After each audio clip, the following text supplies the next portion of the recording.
Hey everyone, I came up to the classroom today to get a few things. In case you're missing it, I'm missing you guys here all in your seats and all everywhere. So I thought I'd read the next chapter of Out of My Mind for you guys in our classroom, just for old time's sake. Hopefully we'll be here again soon. All right, chapter 13. My daughter read chapter 12, and I haven't gone back to review it, so hopefully you read that so you can remember what was there. So chapter 13. Penny, no, Miss V calls out. Dragging Doodle behind her, Penny was scooted out of Miss V's front door and is halfway down the ramp from her porch shouting, bye-bye, from under her green baseball cap. Butterscotch is at home in our backyard. Would be having a doggy fit if she could see Penny trying to bolt. It's one of those early November days that an artist would love. Red bronze leaves, bright gold sunlight, leftover summer. I don't blame Penny for trying to bolt. Miss V scoops her up and brings her back in the house. Go and work, Penny pouts. Not today, honey buns, Miss V firmly says as she locks the front door. Penny loves wearing hats and playing dress up. Mom rarely buys fancy church lady hats for herself, but for Penny, she'll sometimes pick out a crazy-looking straw hat with bows and ribbons and bring it home. At home, Penny spends a crazy amount of time in front of the hall mirror with a couple of Mom's plastic necklaces hanging down almost to her shoes, a purse on each arm, and a hat tilted sideways on her head. Gotta go work, she'll say with one hand on her hip. Who has she ever seen dressed like that going to work? Mom asks as we all crack up. She's only 2. I'm not going to be able to afford the kid when she's old enough to go shopping on her own, Dad always says. He snaps every cute pose she makes with his cell phone camera. When Miss V sets Penny back down, Penny pokes her lip out, throws Doodle on the floor, and wraps both arms around her chest. I laugh. I wish I had enough coordination to have an attitude. Here, Penny, why don't you just sit down and draw me a picture instead? Miss V says, whipping out a box of crayons. Attitude forgotten, Penny grabs a handful and promptly begins to scribble all over the coloring book, as well as Miss V's table. I wish I could use crayons. I draw a rose with a velvety red bloom and a green stem and yellow-green leaves coming from it. I can see it so clearly in my mind, but, of course, when I put a pencil or crayon in my stupid tight little fingers, all I can manage are squiggly lines, nothing that looks even close to a rose. I want to draw it for Rose. She has rose designs on her notebooks and book bags. I don't know where her mother finds such cool stuff. Rose's name really fits her. She's pretty and delicate and nice to be around. If she has thorns like real roses do, I'd never notice. While Penny is busy with her crayons, Miss V checks her mail. She opens several envelopes and gasps with surprise. Guess what, girls, she exclaims. I've won a contest. I look at her with interest. Penny continues to scribble, ignoring both of us. I enter an essay contest at the bookstore in the mall, she explained to me. The topic is why fish are important in our world ecology. I point to food on my board and smirk. No, silly, she reaches over and tickles me. I wrote something about oceans and the balance of nature. I don't honestly remember what I said, but I won first prize, a trip for 6 to the new downtown aquarium, all expenses paid. Stupendous. I've seen the commercials on television for the aquarium. It's supposed to have sharks and turtles and penguins and a million other sea animals. Go? I ask by pointing on my board. Well, besides me, I don't know who else to take, she says, scratching her head and grinning. I kick my foot straps loose. Me, I want to scream. Instead, I point to myself. Who could I take? Miss V teases, looking around the kitchen. I can tell she's trying hard not to laugh. Me, I jab. Well, of course I'll take you, mellow yellow, Miss V says, smiling. Just think of all the new words we'll gather. I'm going to write down the name of every single fish for you to learn. I slap my head, pretending to be upset. So if I take you and Penny, your mom and dad, and me, that's 5. I wonder who else we could take. She scrunches up her face, thinking. I know immediately. Rose could go with us. I spell out her name, R-O-S-E, and again, R-O-S-E. Then I hit please.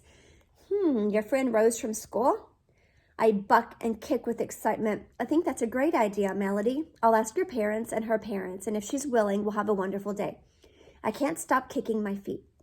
It takes several weeks before both Mom and Dad are off work on a Sunday, but Thanksgiving weekend ends up working out for everybody. I have trouble sleeping the night before. Rose's parents seem really nice from what I could tell from listening to Mom's end of the conversation. I couldn't believe Rose wanted to come. She wanted to come with me, the kid in the chair. At school, Rose whispered with me about the trip, just like I'd seen other kids do when they have secrets. I felt like a real girl. Now that Saturday's finally here, we all pile into our SUV early in the morning. Even though the weather has turned pretty chilly, I made sure Mom put a real nice outfit on me. Cute jeans and no sweats. Rose hasn't said anything about what I'm wearing, but she keeps cooing over Penny. Your sister's adorable, Melody, Rose says. I smile and nod. Penny reaches out her chubby little hand and claps. Whoosey, she said. I think she said my name, Rose exclaims. Your sister's not only cute, she's a genius. As we drive, Rose chatters with my parents and Miss V like she's known them all her life. I watch it all silently, thinking this has to be the best day of my life. When we get to the aquarium, Dad unloads my chair and eases me into it while Mom gets Penny's stroller out and straps her in. Rose pushes Penny as Mom pushes me so we can be side by side. The place is crowded, I guess because it's a holiday weekend. Nobody pays attention to me, which is perfect. I can almost forget who I am. Inside, fish tanks go from floor to ceiling. I think of Ollie. He might have been happy here. In one tank, sharks swim overhead just like we're actually looking up from the ocean floor. Okay, so Ollie may not have been so happy in that tank. I've never seen so many fish from all over the world, it seems. Fish with spikes and spots, fish with markings so beautiful they look painted. Penny slaps at the glass whenever a fish comes close. Fishies! More fishies!